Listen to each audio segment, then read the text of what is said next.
এই সমাজকে ঐক্যবদ্ধ করতে হলে, এই সমাজকে সামনের দিকে নিয়ে যেতে হলে আজকে ডক্টর মোহাম্মদ ইউনূস স্যারের কাছে, ওনার নেতৃত্বে যে সরকার প্রতিষ্ঠিত হয়েছে তার কাছে মানুষের প্রত্যাশা অনেক।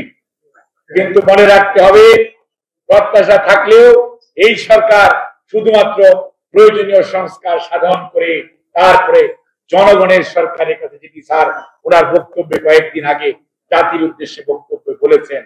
কাজেই আমাদের প্রত্যাশা এবং প্রাপ্তির মধ্যে একটু লাগাম টেনে ধরতে হবে।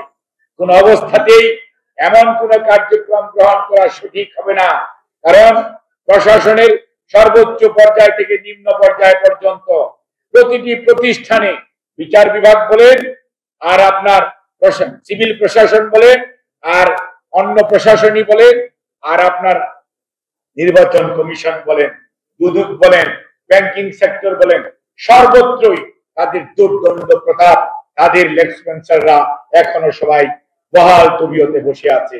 কিছু কিছু মানুষ কেবল সরেছে, কাজে এদেরকে সরাতে হবে, ক্লিন করতে হবে, সময়ও দিতে হবে। আবার মনে রাখতে হবে, বাংলাদেশের মানুষ জোয়ার ভাটার দেশের মানুষ। যেহেতু জোয়ার ভাটার দেশের মানুষ, আপনি মানুষের প্রায়োরিটিকে মূল্যায়ন করতে হবে, মানুষের মনের ভাষা বুঝতে হবে, জনগণের অধিকার জনগণকে দ্রুততম সময়ের মধ্যে সংস্কার শেষ করে ফিরিয়ে দিতে হবে। তাহলেই সত্যিকার অর্থে আজকে যেমন ফখরুদ্দিন মঈনুদ্দিনকে আমরা বকা দিই, দেশের মানুষ ভালোভাবে নেয় না, কিন্তু আমরা চাই সর্বজন শ্রদ্ধেয় ডক্টর মোহাম্মদ ইউনূস স্যার শুধু বাংলাদেশে নয়, এই পৃথিবীতে এখন অত্যন্ত শ্রদ্ধেয় এবং যার কাছে মানুষের আস্থা সবচেয়ে বেশি, বিশ্বাস সবচেয়ে বেশি।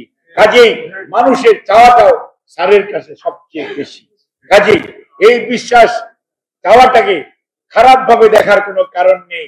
যত দ্রুততা সম্ভব ওনার যে অ্যাডভাইজারি কমিটি আছে বা কাউন্সিল আছে, তাদেরকে সাথে নিয়ে বিচক্ষণতার সঙ্গে এই প্রশাসন নির্দলীয়করণ হবে, অর্থাৎ বৈষম্য বিরোধী নয়, বৈষম্যের শিকার কর্মকর্তা কর্মচারী মানুষগুলোকে তাদের অধিকার দ্রুততম সময়ের মধ্যে ফেরত দেওয়ার চেষ্টা করতে হবে। এখানে পিছনের দরজা দিয়ে অন্য অন্য বিগত রেজিমের লোকরা ঢোকার চেষ্টা করতে হবে, পারে বা করছে, সেটা থেকে আমাদের সাবধান থাকতে হবে। আর আমরা যারা বাইরে আছি, মনে রাখতে হবে, আমরা যারা বাংলাদেশ জাতীয়তাবাদী দল, বাংলাদেশি জাতীয়তাবাদী রাজনীতি বিশ্বাস করি, আমাদেরকে ধৈর্য ধারণ করতে হবে। মনে রাখতে হবে, আপনার আমার দায়িত্ব সবচেয়ে বেশি।